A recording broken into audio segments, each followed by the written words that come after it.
Hello and welcome to Nice and Blunt. My name is Adam Riancho, and today is July 1st, Monday, 5 p.m. Pacific time, and it's time for another mock draft. But before I get started, I just want to let you know I will be posting my top 10 running back rankings after this live stream is over. So if you don't want to miss out, make sure you're subscribed to the channel, ring that notification bell if you want to be updated on all my future posts. And with that out of the way, let's get going.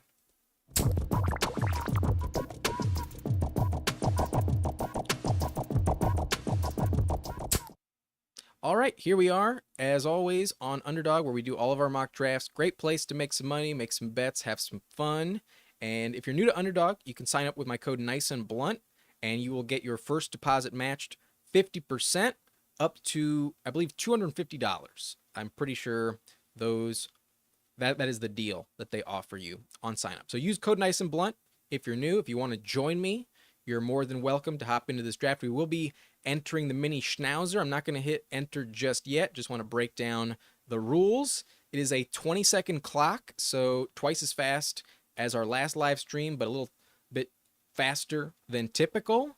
And I have not entered this tournament at all. I've been doing the faster ones, so I'm not going to be beholden to like avoiding other picks I've made previously in this tournament. Should be fun. First prize gets 10K. If you make the final, let's see, it's a 310 seat final, you will take home $60. So not like a massive return on investment, but if you do make the playoffs, you do get your money back, and you need to finish top 2 out of 12 to advance to the playoffs, then top 2 out of 10, then top 2 out of 8. So pretty good advance rates.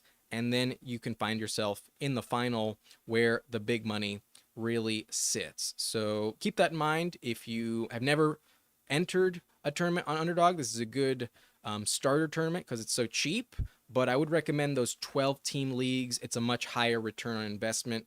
You only have to finish top 3 to get your money back, and you can turn like $3 into $20 if you do win that 12-team league. But this is half PPR setting.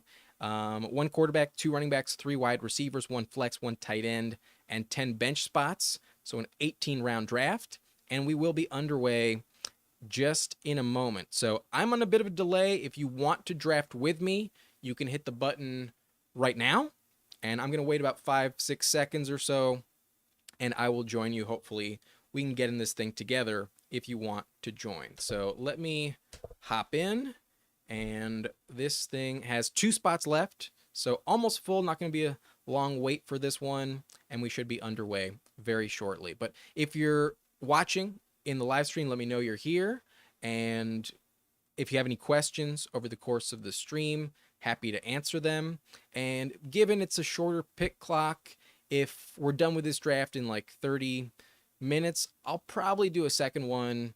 So hopefully you guys can join in that one as well. But this draft is full, and we will be starting very shortly. I'm hoping for a good pick. Give me top 5. It's not gonna happen. It looks like we're at pick 10. That looks like the spot we're at. Yeah, we have pick 10. Not terrible. Could be better. I prefer to have like a top 4, 5, 6 pick when you can get a really elite receiver. You are typically in good shape on Underdog because wide receiver really gets pushed up. It gets away from you very quickly, and if you ignore the position early on in the draft, it really gets away from you, and you are kind of dead in the water. If, let's say, you're sitting in round 7 and you only have like 1, 2 receivers, odds are going to be pretty difficult to compete, because by the time we hit pick 80, like almost 50 receivers are off the board. So it gets a little crazy. If you've never drafted an Underdog, it's a bit shocking this year.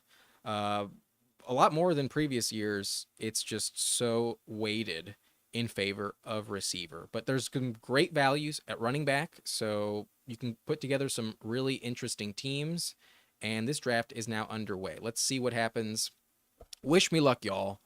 Let's hope for the best. But I'm going to take a sip of water. It is hot as a bitch here in Los Angeles. I'm going to play golf tomorrow, and that's going to be fun, but a little bit sweltering, most likely. And the course I'm going to is a public course, does not have any golf carts. So I'm going to be walking 9 holes, teeing off at 6 p.m. Hopefully it's not too bad, but it's going to be fun. I'm going to be sweating and really looking forward to getting out on the course for like the first time in like well over a year. It's been a while since I've played golf. I did not play at all when I lived in Minneapolis, and even when I played earlier in the like last year here in LA, I was playing like par 3 courses just with my buddy. So I have not hit the driver in quite some time. But holy shit, Justin Jefferson falls to pick 9, and at pick 10 I do not get him, but I do get AJ Brown. That's pretty solid. Jahmyr Gibbs goes at pick 7. That's a bit shocking. This was an interesting first round. Brees Hall at 5. Not insane, but I definitely prefer St. Brown and Jefferson in this underdog setting. Gibbs over Bijan, very interesting. I've never seen Gibbs go that high. Pick 7. That team wants to do something specific, so they'll be in good shape for a unique build. But you can draft Gibbs at pick 12 and still take whoever they're going to get at 18 as well. Personally, I would have gone Jefferson for sure, but we get AJ Brown. That's not bad. I'm not upset about it. And Team 12 gets Puka. I'm sure they're pretty happy about it themselves. But we're going to be back on the clock here, and it's bit of a decision. I think I know where I'm going to go, but we'll see if Rusty Skills snipes me on Jonathan Taylor. They do. No Taylor on this team. I do like Ayuk, but there are some question marks with his looming contract. So I'm going to go Drake London. It's kind of an ugly price tag. Wide receiver 10, I think, is a little bit high for him. But I do see pretty much every receiver in round 2 kind of in a similar tier. There are a few guys that are overpriced, but the only way to get Drake London is to take him at the top of the second round. And this might open us up for a Kyle Pitts selection, round 6, maybe a Kirk Cousins stack later on. But so far, to start off with 2 receivers, I feel pretty good. London should be drastically improved from last season. London does offer some upside. I mean, he had that one game with like 170 yards. Oops. Bit of a typo. Yeah, last season, he did not find the end zone very much. He had that game in London where he almost scored twice, but only scored once. And then he scored in week 2, but he put up a bagel in week 1. And there weren't that many like elite games, but there was that game against Tampa where he caught 10 for 172 yards. But he closed out the season. How many games is this? His final 12 games, he did not find the end zone at all. That's definitely going to increase with Kirk Cousins at quarterback. And thankfully, they have Michael Penix as the backup. So even if Cousins goes down, even if he plays like shit, you're going to be in line for much better production from London the next few years. I do think he's worth a second round pick. I just wish I could get him sometimes like later in round 2. It's fine. Nothing to complain about. It's a fair price. A little pricey, but whoever has to bite the bullet and go this high, you're going to feel like is overpriced no matter what. So round 2 is just a little ugly at receiver. You just kind of have to accept it and understand you can't get good value at the position later on in the draft. So you need to hit that position early and often. And here we go, starting off with AJ Brown, Drake London. Not bad. But anything else that's odd, out of the ordinary after? We see Nico Collins go at 16. So that team at 9 kind of loses a lot of unique aspects to their build. Like a lot of teams at pick 5 are going to get Justin Jefferson, Nico Collins. So they're going to have to make up for it as the rounds go on. But, I don't think that's like a great way to approach getting Jefferson at 9. You want to try and get like a unique start when you get that lucky, and going with Nico, reaching on him at ADP kind of counteracts the value that you start off with Jefferson. But then we see Olave, Ayuk, Waddle, Adams, Debo, Saquon, A-Chain, Evans, Devontae Smith, DK Metcalf, DJ Moore. Derrick Henry, a little bit high. I'd prefer Kyron Williams personally, but then Cooper Kupp, Kyron Williams, Sam Laporta, Zay Flowers, Stephon Diggs. Okay. I do not take Malik Neighbors almost ever, but here we get him at pick 34. Very good value. So yeah, as our wide receiver 3, let's grab Malik Neighbors. Definitely an explosive option. I'm worried about the Giants offense, but one thing is for sure, there is a ton of volume headed his way, and if he stays healthy, even if Drew Lock is the quarterback, I still see like 9-10 targets in line for Neighbors. Not all of those are going to be catchable, but he's very explosive. He can definitely turn that into like 80 plus yards per game and turn in some house calls. So at pick 34, yeah, let's go Neighbors. I don't normally take him, but happy to get him late round 3. We're coming up on the clock once again, though, and we kind of get priced out of running back. We'd have to kind of be reaching on ETN, so I'm probably not going to take him. We could go Tank Dell, falling a few spots. We could also go Travis Kelce.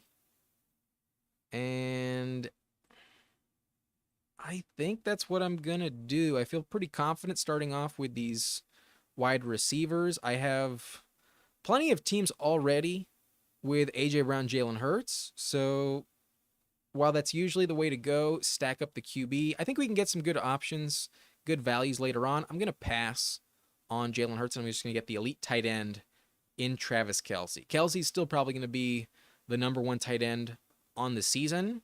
Last year, they kind of mitigated his volume at the end of the year to prep him for the playoffs. That's probably going to happen again. Just a reminder what that looked like. Kelce did miss 2 games, week 1 and week 18. But in the month of December, the volume fell off a little bit. He finished the season with 6 straight games without a touchdown. Kind of unfortunate. And maxed out 5 catches, 44 yards in the fantasy playoffs. So that's one thing to keep in mind. They're definitely going to keep him fresh for the playoffs. Like, he was so dominant in the playoffs, at least 71 yards, if not more, in that road to the Super Bowl. And that's the only hesitation I have with Kelce. But otherwise, he's still such a dominant player. I mean, this game against the Chargers, he always dominates the Chargers, 12 for 179 and a touchdown. That's probably going to happen again. And, you know, the Taylor Swift effect, he plays exceptional when she is watching in the stands. So looks like that's going to happen again. Kelce is 35 this year, but one of the most prolific players we've ever seen at the tight end position. And this offense should be better. I expect, if not similar stats to last year, about 1,000 yards and probably 8+ touchdowns. Kelce's going to pay off in round 4. I'm never going to regret Travis Kelce in the 4th round. But we do pass on Tank Dell. He falls to pick 41. That's a pretty good value. But I'm actually starting to really like George Pickens, to be honest with you. I'm starting to talk myself into Pickens, even over a guy like Michael Pittman, over T. Higgins. I think even like Stephon Diggs and Zay Flowers, I view Pickens in the same tier. And I won't spend too much time on it, but just to illustrate the point I'm trying to make, I have a little bit of time. But which games did Deontay Johnson miss? Deontay Johnson is not in Pittsburgh anymore, and he missed weeks 2 through 5. So if you look at George Pickens' stats in those games, am I on the clock soon? No, I still got a little bit of time. Specifically weeks 2 through 5. An average of 8.3 targets per game, 4.3 catches for 89.3 yards, 2 touchdowns. Those were some really, really good fantasy numbers. And just off the top of my head, that would look like 13 plus fantasy points per game. If that's what happens this season with no Deontay Johnson, George Pickens absolutely going to pay off in round 4. I'm starting to like him a lot as I dig a little deeper into his stats. But here we are, and we could go James Cook, but I've taken him in the 6th round before, and that's not bad. But We could go Jaden Reed. We could go Xavier Worthy. But Reed has fallen a little bit. I'm just going to take Jaden Reed, open us up for a Jordan Love stack later on. As our wide receiver 4, I feel good with Reed. Definitely some high upside. He scored 10 touchdowns last year. And the price tag is a little bit high, but he does fall a little bit past ADP. And we're trying to get a unique build. That's one way to go about it. Just take the best player available according to ADP. Most of the time, that is the way to go. Not always, but especially at wide receiver on Underdog, that usually pays off. We get behind the 8 ball pretty quickly at that position. Once we hit round 7 with pick 10, 82nd overall, it's not going to look too pretty coming back around. But I could go Worthy. We could take Richardson, but I think I'm going to target Jordan Love. And there aren't that many running backs in the same tier. I'm going to go with Kenneth Walker. I think round 6, Kenneth Walker, very fair price. He was in the same vein as guys like Rachaad White, Joe Mixon, James Cook last season. When he was healthy in his first 9 games, he was averaging about 14 points per game. Fell off a little bit after the injury as Charbonnet started to get more involved, and that is the concern with Kenneth Walker. But remember, there's always contingent upside when there's a player who has, let's say it's a backup and the starter goes down. You know that backup puts up top 10, top 15 numbers at the position, and that's something to keep in mind with Kenneth Walker. What would happen if Zach Charbonnet were to go down with injury? Walker would be a prolific option, definitely top 10. If we take a look at his numbers in his rookie season, Kenneth Walker back in 2022, when Charbonnet was not on the team, he became the starter in week 6. And if we look at the rest of the games, I wish I could take out week 13 when he got injured, but these 11 games, 904 yards. I mean, it's basically 10 games with 900 yards. 8 touchdowns in 10 games. I was doing some stats for rankings videos earlier today. I already know off the top of my head. He put up 16 fantasy points per game. Kenneth Walker was giving you 16 fantasy points when he was the lone starter as a rookie in 2022. So that's his upside. That's the potential. And we kind of get boxed out of running back a little bit in terms of values in round 5. So around the turn, we also miss out a little bit. So Walker at 63, I feel fine reaching on him, especially when I already have 4 wide receivers on the team like I already do. So looking decent already. I feel pretty comfortable so far with this roster. The only question is, am I going to have to reach on Jordan Love because his ADP is 98? Who has Christian Watson? The team at 1 has Christian Watson. They can go in a lot of different directions. They've only taken receiver after going with Christian McCaffrey. And I don't really want to reach on Love at pick 87 when his ADP is 98. So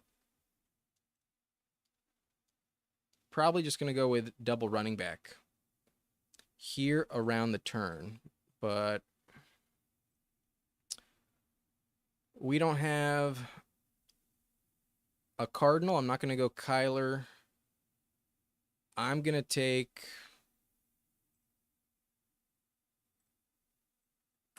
Jonathan Brooks. Truly elite upside when he does get healthy. I'm a little bit worried about the start to his season, but we can always pair him with Chuba Hubbard and just lock up all the production in that backfield. I have been targeting Hubbard going pretty late, like round 14 or so. And when Brooks gets back on the field, he does offer league-winning upside. When healthy at the end of the season, I do think he's going to be a prolific option in that backfield. A lot of touches available for Jonathan Brooks. I also really like his talent. So we're going to get him. I'm going to pass on Najee, pass on Aaron Jones. And I'm probably going to take running back again here. My favorite option is a little bit of a reach, but I don't really care. I think he's the most valuable option by a kind of wide margin, honestly. I like Zach Moss tremendously. You'll hear more about my opinion on Zach Moss in tomorrow's top 20 running back rankings video. I'm posting the top 10 tonight, and the top 20 I'll be editing tomorrow. But Zach Moss I have as a top 20 option. I really trust Zach Moss. He was really productive in Indianapolis last season as the starter behind Jonathan Taylor when he got hurt, and he got a decent contract. I'm not too worried about Chase Brown. I think the running back you want in the Bengals offense is Zach Moss. Joe Mixon, over the last 3 years, has scored 37 touchdowns, and I expect 10 plus, around 12 or so, once again, for a guy like Zach Moss. I'm not worried about Chase Brown. But Boofy, good to see you again in the chat.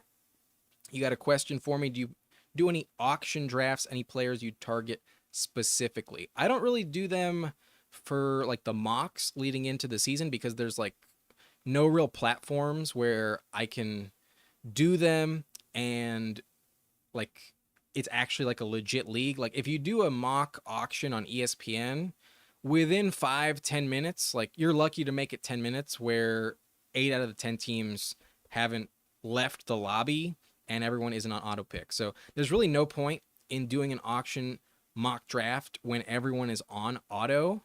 And that's why you're probably not going to see one of these on the channel. Like maybe I can get one together if I find a good platform for it, but at the moment I'm not really aware of a good reliable place to do that. And while there's definitely some players I will be targeting, it's more of a strategy that tries to give me like the best value overall. I'm pretty open to who I'm taking in auction formats. However, there's players I have on like a do not draft list. Like there's players that I don't want at all. Like there's no fucking chance I'm taking. I think you're kind of dead in the water if you take them. I think they're way overpriced, and like unless you get them for like $1, $5, depending on the option, I don't want them eating into my budget at all. That's more so the strategy I implement in an auction format. I have players that are crossed off my board. Otherwise, I'm just trying to get the best value and try not to miss out on like the tiers, because once those players are gone, you can't get them back. And I'd rather have like 6, 7, 8 players that I have to draft for $1 than get stuck with, $40 left on my budget that's unused. So we get lucky here and we're in line for Jordan Love. I gambled and he comes back around to me. He's going to pair very well with Jaden Reed. We could go with Prescott, who's even at a better value, but I don't have any Cowboys, and I think Love offers equal value this season. So I'm going to take Jordan Love here, and we get him stacked up with Jaden Reed. I like that a lot. I feel very happy to get Jordan Love at 106 overall. Really good value. So we're sitting pretty, and we have all 4 positions with at least one player. Our starting roster is pretty solid so far, but we're coming back around. Romeo Dobbs is off the board. I could go Dontavian Wicks, but could be a reach. However, I hate Javonte Williams here. I'm not huge on Devin Singletary. I don't want to take multiple Giants players. So that's not the strategy I want. I could go Jaden Daniels, but I think I'm going to try and grab a quarterback later on. And wide receiver is really drying up here. So our wide receiver 5 is just going to feed into this Green Bay stack. I'm going to take Dontavian Wicks. Really talented option. Really came on strong at the end of the season and could offer us some tremendous value. I'm happy to have 2 of the Packers wide receivers stacked up with Love. So this is our team so far. We have Jordan Love stacked up with Jaden Reed and Dontavian Wicks. At receiver, we also have A.J. Brown, Drake London, Malik Neighbors, who we took the first 3 rounds. At tight end, I'm rolling with Travis Kelce, who I took in the 4th round. And then at running back, I've got Kenneth Walker, Jonathan Brooks, and Zach Moss. When Brooks plays, I think I have 3 top 20 running backs on this team. But Boofy, you also mentioned the Brooks, Moss, Warren, Swift, Pollard pocket of running back is interesting for values. I completely agree with you. I think that's where you can really hit home some excellent league-winning upside. If you wait for your RB2 in this round 7, 8 pocket, you're in great shape. And even if you get a guy like Kenneth Walker as your RB1, you have a really solid platoon. If I ever get stuck going with like running back in round 1, like if I'm at pick 8 and I go with Brees Hall, the strategy I use the most often is wait on running back until round 8. I'll grab like a Zach Moss, Samir White, Jalen Warren as my RB2 and feel really confident in the build that I set up for myself, because it allows me to grab some values at tight end, QB, but rack up a lot of wide receiver talent. And if you don't do that early on Underdog, you just get so screwed at the position. Like, yeah, I'm kind of happy to have Wicks as my wide receiver 5, but like that's not really like a safe option in general. It just correlates with the stack, and we took 3 to start, so it's not like the end of the world. But usually I'm trying to get 5 wide receivers through the first 7, 8 rounds. That usually feels a lot safer in general. But yeah, round 8, perfect spot for running back. I think if you're forced to reach on a guy like Palmer, you're overspending.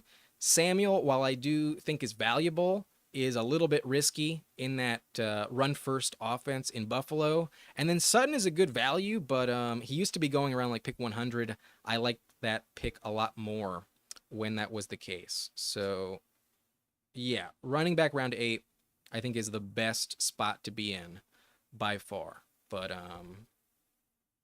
there's a chance we're in line for Trevor Lawrence. That would be a pretty good QB2 option. We do not have any Jaguars, though. I'm not like afraid to take Lawrence unstacked, but it is relevant. Freiermuth goes, so team 9 getting boxed out of tight end a little bit. But if Corum is available here, I will be taking Blake Corum for sure. Corum has league-winning value. He falls 13 picks. As much as I kind of want to go Trevor Lawrence, I'm going to take a gamble that he comes back around to us. And if not, we could go Justin Herbert. That's not the end of the world. But Corum, super valuable. I normally go with like a guy like Charbonnet in this range, but with Walker already on our team, I'm not like dying to handcuff him. I'm just going to try and bet on Walker having league-winning value. And maybe Charbonnet goes down. Maybe Walker's the guy you want this year. That's the logic I'm going to, the story I'm going to tell with this team. But, oh boy, this team here at 11 already has 2 QBs. They let Lawrence fall to us. Yeah, I don't have him stacked up, but I don't care. Really good value at this 11-12 turn. We got Lawrence, 17 picks past ADP. We got Corum, 13 picks past ADP. And with Lawrence as our backup QB, I'm definitely in a position where I only need to draft 2 and probably call it done at the position. Jordan Love, Trevor Lawrence, 2 top 15 options. I feel pretty safe with that combo. They also have different bye weeks, so I'm not worried about a 0. We have Kelsey as our tight end 1. We're also probably going to only take 2 at that position. We're going to rack up like 9 receivers with this build, because the 4 that I have I feel pretty safe with. I probably only need 1 more running back the rest of the way. So 1 more running back and 4 more wide receivers is the plan, with 1 more tight end the rest of this draft. I'm probably going to target like Conklin. I think he's a great value. Love me some Tyler Conklin. But we're here in round 12, and receiver has already started to dry up. Like, once you see Quentin Johnston going, you know you're in deep shit at receiver. So at least I have 5. I feel decent about that. And the ones we have at the top are pretty reliable in A.J. Brown, Drake London, Malik Neighbors. So, yeah, let's show this team off once again. Like I mentioned, A.J. Brown, Drake London, Malik Neighbors, followed by Kelsey, Jaden Reed, stacked up with Jordan Love and Dontavian Wicks. At running back, we have Kenneth Walker, Jonathan Brooks, Zach Moss, and Blake Corum. Our backup QB is T-Law of the Jags. So, I like this team. I feel like it can absolutely compete. That Love stack, definitely a good approach. And yeah, every position I think is very competitive. If Corum starts, even if it's just like 2-3 games as the starter, going to offer some league winning potential, especially if it happens at the end of the season. Kyron Williams, a running back that's missed 12 games in his first 2 seasons. Corum, a 3rd round pick. Really one of the most valuable handcuffs in the NFL. But we're going to be back on the clock here soon.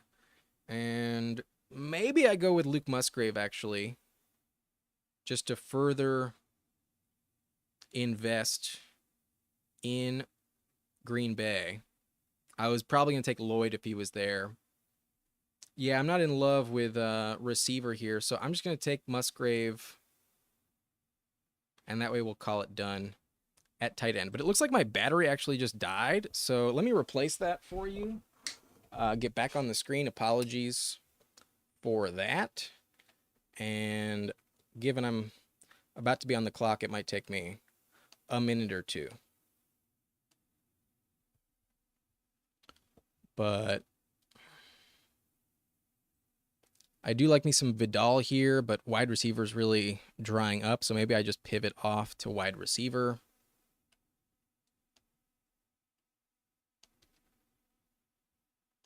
Vidal gets sniped, so that's probably not where we're going to go. Right gets sniped. We don't get good value there. Yeah, I'm just going to take Pop Douglas. Reportedly, some good news for him at training camp. Good connection so far. Jalen Polk is definitely the guy you want, but I do think Demario Douglas is the wide receiver 2 in that offense. And although he didn't score a single touchdown last year, that's probably going to change. He's probably going to score, 2 or 3, if not more. But he's a safe floor play for sure. Let's hope the touchdowns come his way this season. But the battery I have is like, I don't know if it's the heat or if it's just getting old, but it's like been swelling a little bit. And it's easy to like slide in, but it's hard to take out. It's like a tight fit in the camera. So if you hear like a little bit of clicking, that's what's going on. That's why it's taken me a minute to get this going. The battery I normally use was dead because I was recording some videos earlier, and that's why this one is not the best one. But if you're sticking with me through this, I appreciate it. Thank you. But give me like one more minute. I should be back. After Demario, we see Algier, Roman Wilson, Rashad Bateman, Wan'Dale Robinson, Demarcus Robinson, Aaron Rodgers, Troy Franklin, Chuba Hubbard. Conklin goes. So I wasn't going to get Conklin. It's a good thing I took Musgrave. Geno Smith, Ben Sinnott. I still think Sinnott is going way overvalued. Like, unless you have Jaden Daniels, I don't think you can justify it. The rookie tight end scares me a lot. And I think once we get into training camp and Zach Ertz starts to have some hype. Ertz has played for Cliff Kingsbury in the past. There we go. Now we're back. I feel like early in the season, you might want Ertz on your team, or at the very least, you're going to want to drop Sinnott if you draft him. I don't think Ertz is going to be like amazing, but that's one reason why I'm like a little hesitant to go with a guy like Sinnott. But I think I'm just going to take Michael Wilson, highest ADP at receiver. We only need one more running back, and we're kind of hitting the tier where it doesn't really matter who we grab. It's just a handcuff. So I'm going to go with Michael Wilson. There's opportunity in Arizona. It can't just all go to Trey McBride and Marvin Harrison Jr. And Wilson is entering year 2, could maybe do something. I'm not expecting a ton, but he is a big body receiver. Let's pull up his player profiler.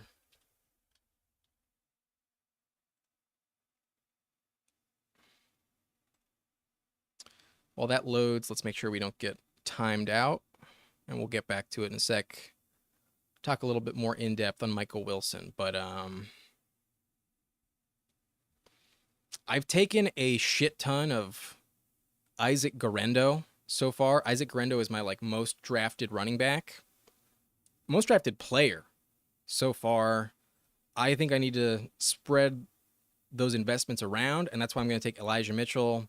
Obviously, elite potential if anything were to happen to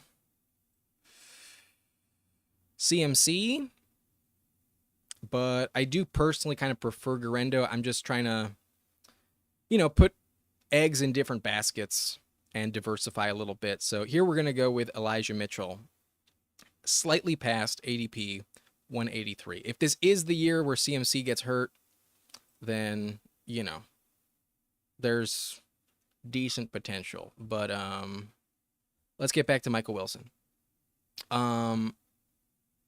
He's 6'1", 216. He was a third-round pick, so pretty decent investment. Coming out of Stanford, there was a little bit of hype on him. He was doing a lot of practice for the combine for his career with TJ Houshmandzadeh, and Houshmandzadeh had some rave reviews about Michael Wilson. If you look and listen to some interviews with like Colin Cowherd and TJ Houshmandzadeh last year, Michael Wilson is one of the players he was like betting on to be a bit of a revelation throughout his career. He's not the fastest guy, runs a 4.58, but he is kind of on the bigger side. He is a little bit better in terms of overall speed score. Best comp is Michael Crabtree. That's not terrible, but last year he wasn't like prolific. He had 58 targets, 38 receptions, only 565 yards, but 3 touchdowns. I do see a bit of a red zone role available for him if defenses kind of forget about him with so much attention on McBride and Marvin Harrison. So I do think he's the wide receiver 2 in Arizona. I prefer him by quite a big margin over Zay Jones, honestly. And they kind of go pretty close. Like Zay Jones went right after Michael Wilson at pick 181. So I do think I got the better option of the two. Just hoping for the best. But Fantasy Dog, happy to see you, my friend. Number 3 like. Thank you again, man. Really appreciate it. If you haven't done so already, hit that like button as well. And 439, are you talking about somebody's speed? Let me know what you mean by 4.39, my friend. I'm curious what that is alluding to. Maybe it's obvious and I'm just not quite sure.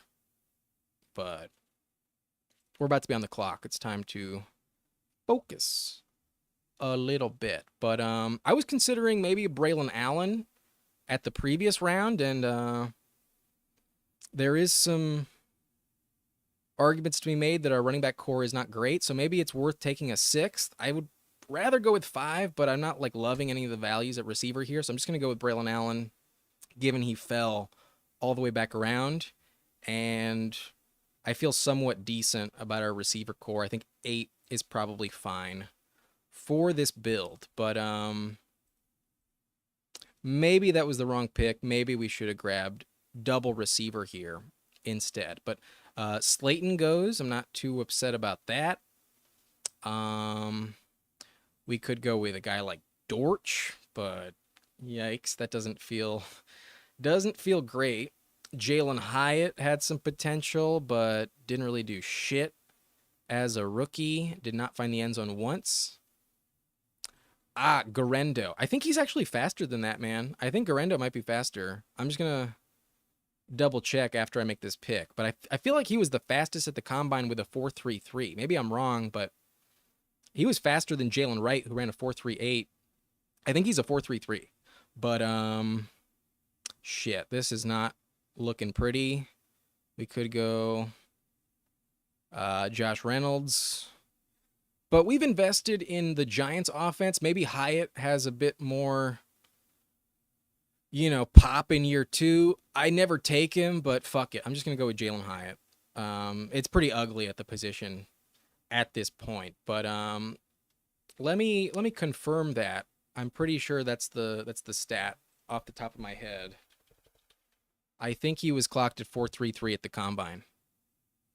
And he's a big guy, 6 foot, 221. Yeah, 4.33. I was correct. 99th percentile in the 40-yard dash, 100th percentile speed score. That's one of the reasons why I do prefer Garendo. But I've taken him so much, I'm like at 35% Garendo through 100-plus drafts.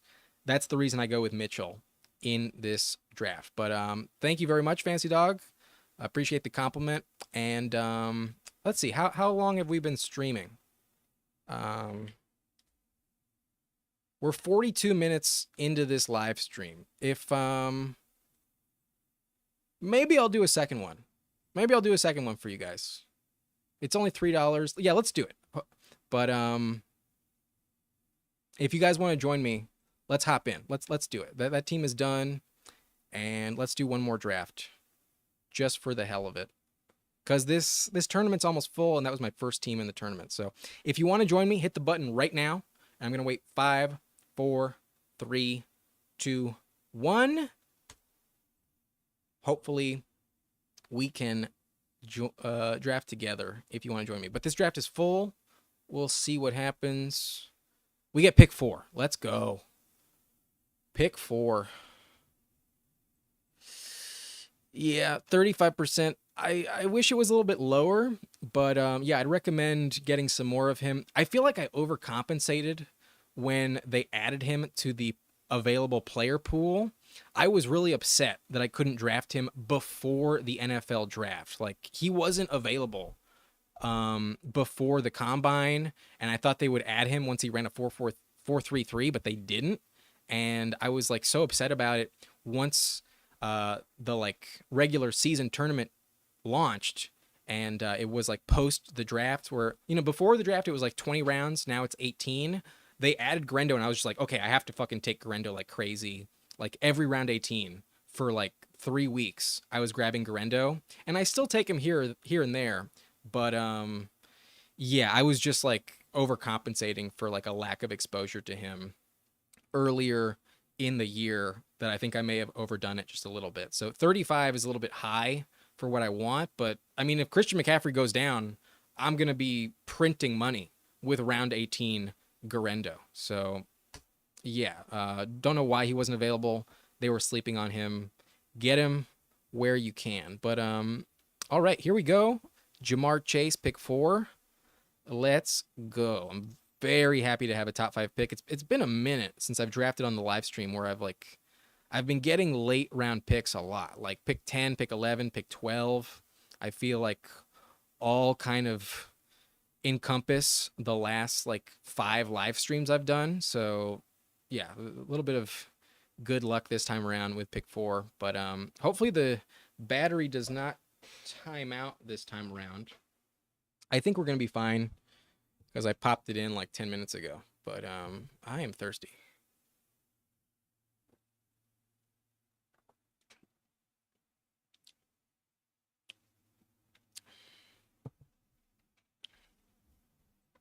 I'm the only analyst you've heard mention him. That's interesting. I didn't know about him for a while, and then I watched that Brett Coleman had a really good breakdown video of him. He had like 5 players that he was like super high on before the combine, and one of them was Malik Washington. Another one was Isaac Garendo. And once I watched that video, he sold me on both players. And I drafted a ton of Malik Washington before the draft. And then once Garendo landed in San Francisco, I was like, oh, hell yeah. Massive upside there. Maybe Mitchell kind of eats into the value, but honestly, watching the Niners last season, looking into the stats, I kind of felt like Jordan Mason was either like on the same level as Mitchell, if not better. Elijah Mitchell has missed a lot of time with injury over the course of his career. He's not a safe option at all.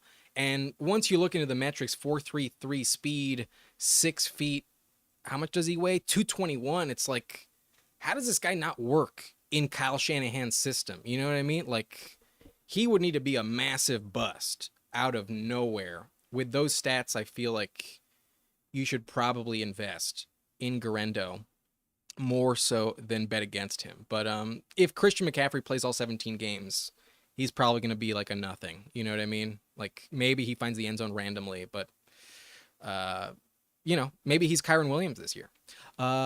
We could go Saquon, but I'm not like loving that. I think I'm going to go with Mike Evans. Yeah, I'll take Evans. Haven't taken Evans in a while, partly because I'm not drafting in the top of the turn here, first 5 picks. But Evans is like no longer a third round pick, so that's why I don't really get him that often. But yeah, Garendo has that tournament winning upside if Christian McCaffrey were to go down. Last year, everyone was drafting Mitchell in like the 12th round, 11th round, and this year people have just like abandoned that strategy. But it's not like it's a bad one. You draft other handcuffs much higher. McCaffrey played 19 games last season, 420 touches. He's 28. It wouldn't shock you if Christian McCaffrey missed like 3, 4, 5 games.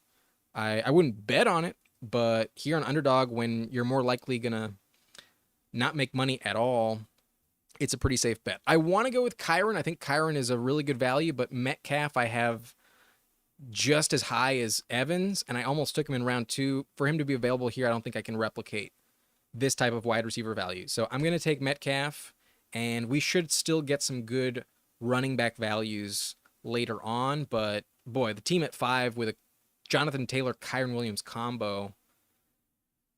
Normally, I don't like running back in the first 3 rounds, especially not like the first 2 rounds, but like shit. With St. Brown, Taylor, Kyron, I actually am kind of jealous of Team 5, honestly. But I'm never gonna be upset with a 3 wide receiver start out the gate, especially when it's Jamar, Mike Evans, DK Metcalf.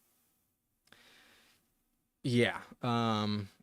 I might be envious of Team 5 right now, but give it 4 rounds, their receiving core might look like shit when we hit round 8. So I may have made a mistake, but Team 5 looks pretty good. Team 5 looks very spicy.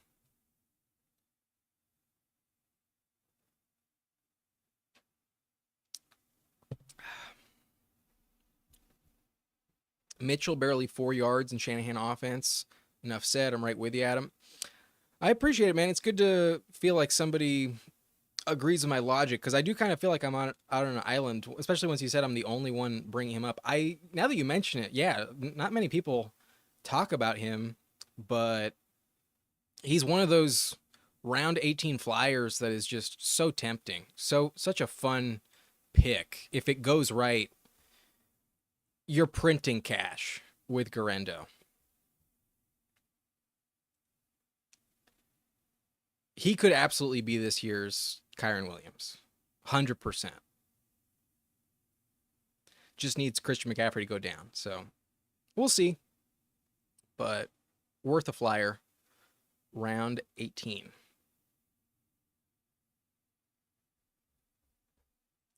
I hope it works out too, man. I really hope we can win with him. That'd be fucking awesome. But all right, we're on the clock. Let's lock in a little bit. Did Pacheco get taken? It looks like Pacheco's off the board. And if I'm picking between Jaguars, I definitely prefer ETN over Christian Kirk. Interesting. Pacheco goes at 38. I will take ETN because I view him in a much different tier than any running back going later. So Kirk is interesting, but I feel like you only take him here if you're desperate at receiver. I've mentioned in the past, I kind of feel like Brian Thomas could be more valuable than Christian Kirk, if not equally as valuable. And if I'm picking between Jaguars, I'd much rather have Travis Etienne than Christian Kirk. So that's where we go. And it kind of compensates for passing on Kyron. Like, would you rather have DK Metcalf and Travis Etienne or Kyron Williams and Christian Kirk? I think I made the right choice.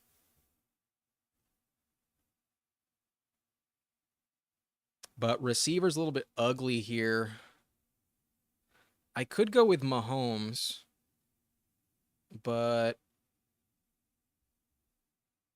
tight end does fall off a cliff, and I'm going to go with Dalton Kincaid. I've been not getting a ton of Kincaid lately, and I actually really like him. He helped me win a fantasy championship last season in my high school league. I'm not in high school. The league just goes back 12 years to high school. Um, and oh my god, I was looking more in depth in his numbers. Like this ADP is absolutely justified with Dalton Kincaid because there's so much volume open in that offense, and the only thing that would like come close to it is if we look at the games where Dawson Knox missed time. So let's start in week 7 when Dawson Knox only caught one reception and go through week 12. So week 7 through 12 in Buffalo for Kincaid. These numbers are really, really nice. So starting in week 7 through to week 12, it's not a massive sample size. It's only 6 games, but 45 targets, 39 catches, catch percentage 87%. That is such a safety blanket for Josh Allen. Like, it's so clear Kincaid's their number one option. 356 yards, that's 59 per game. For a tight end, that's really good. But 6.5 catches, 60 yards per game, like, what would that equal to? That's already like 9.5 points. And with 2 touchdowns in 6 games, like that's another 2 points per game. You're looking at 11 points per game in just those 6 weeks. And I think he's going to see even more volume. I feel like 10 targets is possible. So if we're looking at another 85% catch percentage, 8.5 catches for Kincaid, like holy shit, he's going to smash. There's no way Kincaid in round 5 doesn't work out. So he's one of those elite tight ends. We miss out on the ones that go in round 4, but to get him in round 5, I'm very happy. He's definitely more valuable than Hollywood Brown, James Cook, Joe Mixon. Maybe I should have taken Patrick Mahomes there, but with Jamar Chase on our team, we're in line for like Joe Burrow, a player that's been falling a lot lately. And we could obviously go in other directions as well with Evans, DK Metcalf, even Trevor Lawrence if we like stack up a lot of Jaguars receivers. So I think that's what I'm going to do here. I'm going to pass on Rachaad White even at a value, and I'm going to hit receiver and go with Brian Thomas. And now we're once again in line for a Trevor Lawrence investment. Maybe I can go Evan Ingram, but I usually don't go with like 2 tight ends this early. I like to take 2 tight ends in the first like 10, 12 rounds, but to go tight end round 5, round 7, little risky. We'd just be like pigeonholing ourselves into like only taking Trevor Lawrence at QB, and I kind of don't want to do that. I expect to go Joe Burrow in round 8. So if White is still somehow on the board, I doubt it, but 4 picks from now, I'll go. No, there he goes. Yeah, Rachaad White gets taken. But I would love Ladd McConkey. You know I love my Chargers. CJ Stroud is falling. Maybe I could go CJ Stroud. I don't have any Texans, though.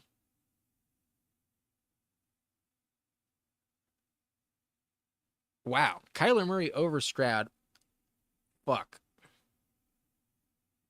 I want to get the value, but I know receiver is just so depleted later on. I'm going to go with McConkey. Feels weird to pass on Stroud here, but I'm not the only one doing it. And Stroud just has no rushing upside. It's hard to win with him without him stacked, but damn, whoever gets him, such a good value. Maybe I fucked up there. Maybe I should have taken Stroud. Probably fucked up. Yeah, team 8 goes with Stroud. 2 elite QBs. Mahomes paired with Kelsey. Stroud paired with Nico Collins. That looks pretty good. Stroud pick 80. Yeah, maybe I fucked up. It's all right. It'll be fine.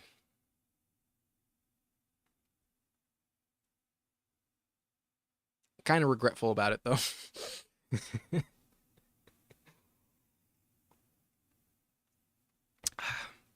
But this is our team so far. We have Travis Etienne at running back, who we took in round 4 at ADP, pick 45. We've got Jamar Chase as our wide receiver 1. We're hoping to get Joe Burrow stacked up with him. We also have Mike Evans, DK Metcalf, Brian Thomas, and Ladd McConkey. If these 2 rookies hit, then we're in shape for some really high production with this team. I feel really good about this receiving core. But Burrow is the target. If Team 6 snipes me on Burrow after passing on Stroud, I'm going to be so fucking pissed. And they don't. So,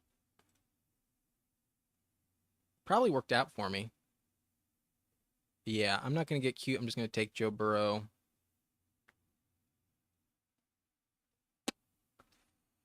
Running back's a little dry here. But there's 2 teams at the turn that don't have a QB. I'm not going to risk it. I'm just going to take Joe Burrow. That was my plan. That's why I passed on Stroud. I'd be pissed if I didn't get him.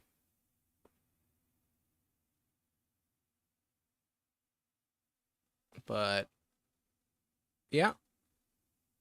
If I somehow get Zach Moss, I'm going to be ecstatic. But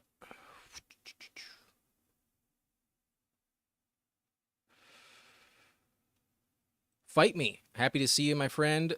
Let's see. You're talking about Stroud in this comment. Yo, let's go. I like McConkey. Stroud might be a better real-life QB than a fantasy one. He only had 2 big games last year. We expect a leap, but I wouldn't be regretful. I just, at that ADP, it's like, it's hard to feel like, you know, you came away with the right best decision possible. But yeah, you're totally right. He was a little bit overrated. Definitely efficient. Oh boy, Zach Moss here at pick 100. Love it. Absolutely love it. I'm ecstatic about Moss, especially paired with Burrow. He could catch passes. I do think Brown is going to be more of a pass catcher in this backfield, but I think Zach Moss is the RB1, and there's a ton of touchdowns in this offense. 8 picks past ADP. I'm very happy with that. So, oh boy. I think 3 of the most valuable Bengals are on this team of mine. I feel really good about that. We got Kincaid as the tight end. Beautiful. This team is looking pretty solid right now, but yeah, the lack of rushing upside for Stroud is a bit of a red flag. If he starts falling to late round 6, round 7, I'm going to start taking him a lot more.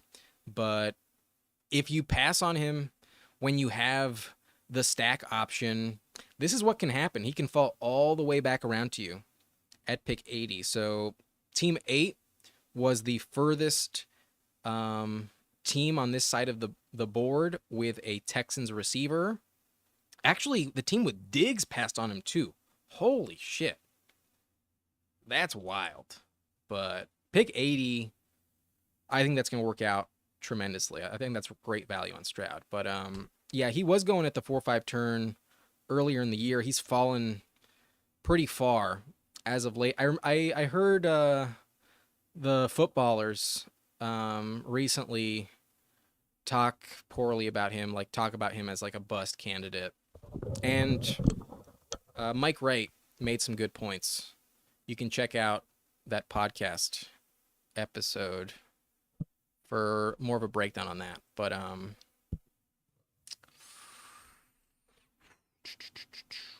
not like tremendous values here. We get sniped on Trevor Lawrence, so it's not the end of the world, but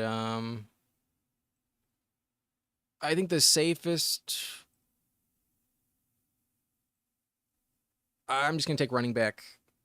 The teams at the turn only have 2 as well, and that position seems to be drying up. I still think there's some good options at receiver coming back around to me. Heard a lot of talk down on Chris Brown as Moss threat here lately. I think you mean Chase Brown, but yeah, I know exactly what you mean. I'm going to be giving you my running back rankings, my top 10 posted after this live stream is over. And then tomorrow, I already recorded the video. I'm going to edit it, my top 20 running back rankings. And spoiler alert, if you're watching, I don't mind giving it away. I have Zach Moss as running back 19 this season. And he's coming off the board here on Underdog as running back 26. I got him even later than that. I think I think Zach Moss is a steal in late round 8. I got him here in round 9. Fucking love it. But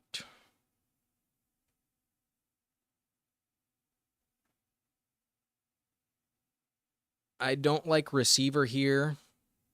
Like, there is a way to talk yourself into A.D. Mitchell, but I'm not excited. I hate Jerry Jeudy. We took Corum in the last draft, so I'm going to go with Jerome Ford, a player I love at this value. I also think he's a top 30 running back. I mean, not as high as Zach Moss, that's for sure. But for him to be going this late off the board, I think he's a great value. Maybe Nick Chubb works out, but I think Ford is super, super valuable. Like, he's such a safe pick here in round 11. Like, compared to the other players going around him, like, yeah, maybe Zeke looks decent, but there were no touchdowns really offered last season in the Mike McCarthy Cowboys offense. I'm not a big fan. Chase Brown is a backup. I'm way higher on Zach Moss. Blake Corum is just a handcuff. Maybe he gets some value. Like, he has more upside, but definitely nowhere near the floor of Jerome Ford. Eckler, also a big backup. Jerome Ford is the starter. Jerome Ford, I think, will still offer decent value, kind of like what we saw of him last year with Kareem Hunt when Nick Chubb comes back. And with a week 10 bye, I don't think Nick Chubb is going to have much of a role in this offense until week 11 at the soonest. I think Chubb is going to be really slow played back. Maybe he comes back on the field by like week 6, but don't expect many touches for Nick Chubb until after the week 10 bye. Jerome Ford, I think, is like one of the steals of the draft, a massive value here in round 11. I love Jerome Ford. I cannot stop drafting Jerome Ford. But you've got a lot of Zeke. I wish I had a little bit more of Zeke. I'm like a little underweight on him, but it's just because I take Jerome Ford way more often than Zeke. His age concerns me. The Tony Pollard situation last year, I don't think was like a fluke. I think Mike McCarthy just doesn't like to give the running back the ball that much. And maybe Rico Dowdle is a player I'm overvaluing, but I do think it's a bit more of like a 50-50 split between the two rather than like heavily favoring Zeke. Like, you're not going to get the value you saw from Zeke at the end of last season when he was the starter and Ramondre Stevenson went down. I think that's a little too optimistic to project for Zeke. I feel way, way better about Jerome Ford in the same round. But we're here at pick 141, and Goff has fallen. I would have probably taken him, but I think it's probably a bit of a saving grace here to go with Herbert because we do have McConkey. It lines up for the stack, and Herbert's probably such a good value. As QB 17 off the board, I'm a Chargers fan, and we have the stack set up.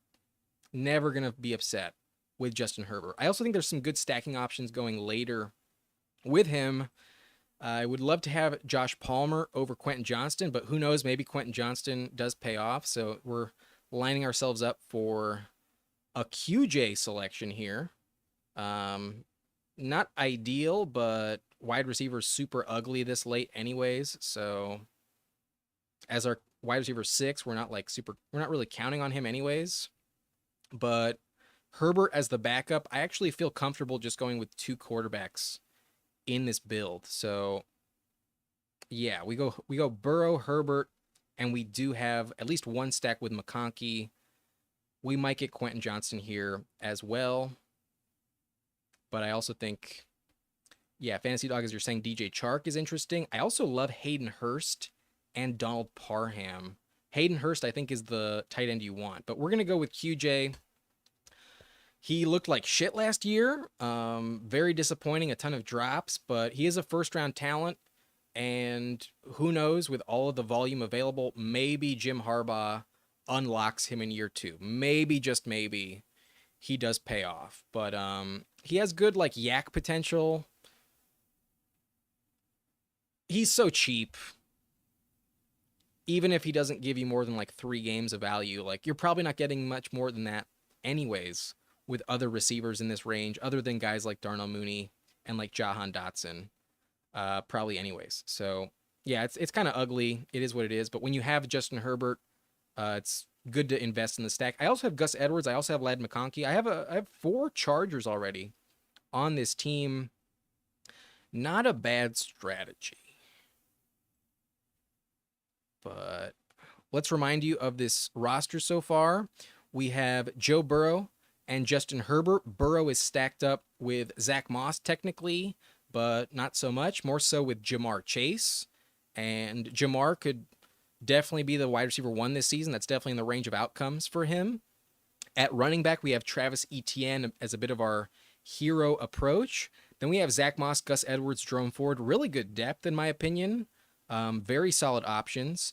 And then at wide receiver with Jamar Chase, I also have Mike Evans, DK Metcalf, Brian Thomas Jr., Ladd McConkey, and Quentin Johnston. And then I keep forgetting, but I have a really good tight end in Dalton Kincaid as well. So this team I like a lot. I feel really competitive with this roster. And yeah, feel really, really amazing, especially with Zach Moss at pick 100. That I think is the steal of this build. One of the most valuable picks that I made. But almost on the clock here. 4 Chargers. I'm going to have even more when this draft is over. Don't be surprised if I finish this off with like 6 Chargers. They do offer a value. People are sleeping on them, and maybe I'm wrong. You know, I am a fan of them, so I could be a little over-optimistic, but oh my God. Am I really going to get TJ Hawkinson at pick 165? Really hard to pass on. Hawkinson's just so talented. Yeah, that's what I'm going to do. Maybe he doesn't play until like week 10, but we have Kincaid. We're not really counting on him. And Kincaid has a bye in week 12, so it's not like we're going to get like a 0 in week 5. He's been falling like crazy. Late round 14, TJ Hawkinson. Hard to pass up. Like, I don't trust Komet with all those weapons. I don't trust Musgrave with all those weapons either. Once you pass Freiermuth, the only one that like is trustworthy in my opinion is like Conklin. But if Hawkinson plays a lot of games, like more than we're expecting, then you know he's so talented. Hawkinson could be more valuable than Kyle Pitts, George Kittle next season. It's possible, man. It's possible. But I'm still probably gonna grab a 3rd tight end just to be safe.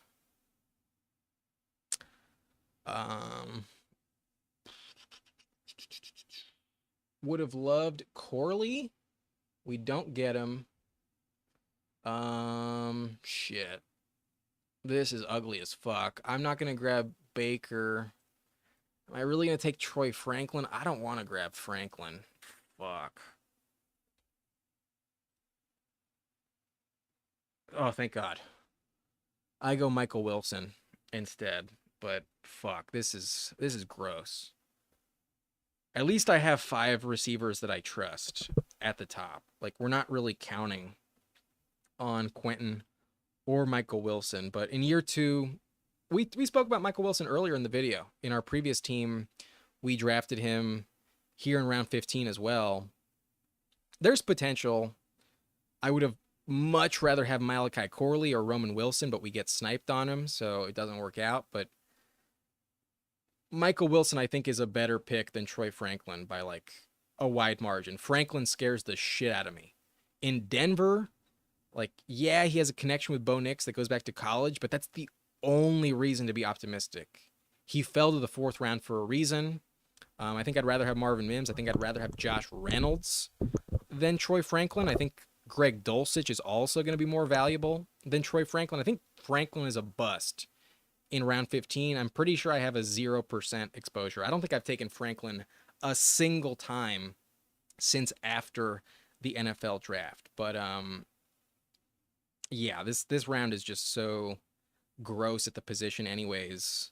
I kind of understand why people can talk themselves into it. But Fantasy Dog, you'll be increasing Kincaid with Allen and Garendo shares. It's kind of hard to get Kincaid with Josh Allen, but if you can do it, it's definitely going to pay off. But appreciate the compliment, man. I appreciate your kind words, my friend. And thanks a lot for coming into the chat for these live streams. You've been in a lot of these while I'm recording, and it's fun to have someone to engage with. I appreciate it, man. But yeah, let's hope for the best with Garendo. Fingers crossed. That would be dope if he pays off as a league winner.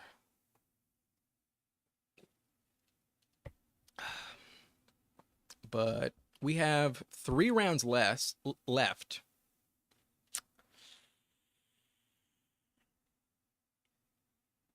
And it's a little bit gross, as we mentioned, but we're not grabbing quarterback. We're looking at running back. I like Roshan this late. Last draft, we took Elijah Mitchell, so I'm going to pass on him this time. We go with Roshan. Yeah, I'm going to take Roshan. DeAndre Swift is a running back that has never really stayed healthy other than last year in his career. And Roshan profiles as the pass catcher. He's a big running back, could definitely be the goal line guy. I think Roshan going this late is a value. He does get drafted in every single league, though, so he's not like super unique at the position, but he's not bad. He's our running back 5. I'm probably going to call it quits. Maybe I should have gone with Garendo. Yeah, that's the only problem here.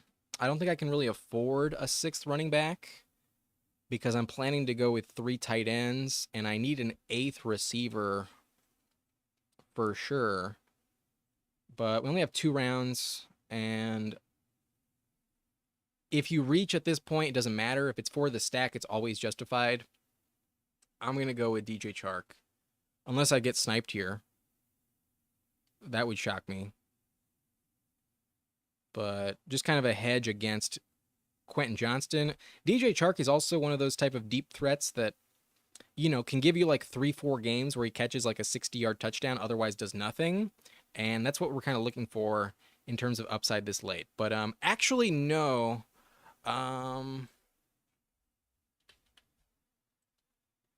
Shit. I waited too long.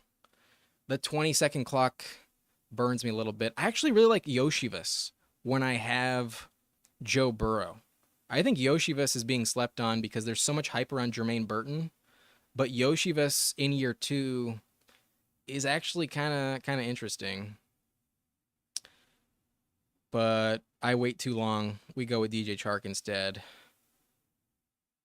Yeah, I would have much rather had Yoshivas over DJ Chark, given I already have a lot of Chargers. But it's fine. It's not the end of the world. Maybe I take him with our next pick. Maybe we just call it done with Kincaid and Hawkinson. I probably do that. I was gonna be looking at Hayden Hurst. I think Hayden Hurst is really interesting, but probably not the most valuable pick for this roster. Yoshivas is also very unique. Very few people draft Yoshivas, if not nobody. I'm probably one of the only people bringing up Yoshivas. But yeah, it's between Yoshivas and Isaac Garendo. Garendo has fallen to pick 215. Garendo's not even being drafted anymore. So I was one of the people that was inflating his price tag. like sometimes I would take him in like round 16 because I was like, oh, everyone's gonna be on him, and then I realized like nobody else is drafting him, so I cooled it, waited till round 18. But he's been trickling down a lot lately. Who do you guys want? Do you want Garendo or Yoshivas? It's a toss up. I think this team would probably benefit a little bit more from a ninth receiver. It's a toss up here. Garendo or Yoshivas? Probably gonna go Yoshivas just because I have Garendo at 35%. I can probably skip on him once again. I wanted Yoshivas last round. Let's take Yoshivas, our wide receiver 9. So a 2-5-9-2 build. Here it is. We got Joe Burrow, Justin Herbert, Travis Etienne, Zach Moss, Gus Edwards, Jerome Ford, Roshan Johnson, Jamar Chase, Mike Evans, DK Metcalf, Brian Thomas, Lad McConkey, Quentin Johnson, Michael Wilson, DJ Chark, Andre Yoshivas, and then at tight end, Dalton Kincaid, and a bit of a prayer, but very talented one in TJ Hawkinson. So that's it for this live stream. Those are the teams we've taken, and it's time to call it quits. And this has been a fun video on a Monday. But stay tuned. In the next 10 minutes after I sign off, I'm going to be posting my top 10 running back rankings. So make sure you're subscribed so you don't miss out on that video. Hit the like button if you enjoyed this live stream. And also ring that notification bell if you don't want to miss out on any of my future uploads. Anytime I go live, you'll be notified as soon as it happens. So that's it for me. My name is Adam Riancho. Thank you all for hanging out with me. It's been a lot of fun. And I'll see you in 2 days on the live stream with another draft. But videos are dropping tonight and tomorrow. Top 20 running back rankings. Can't wait. So thanks a lot. Hope you have a nice week. And I'll see you next time. Bye-bye.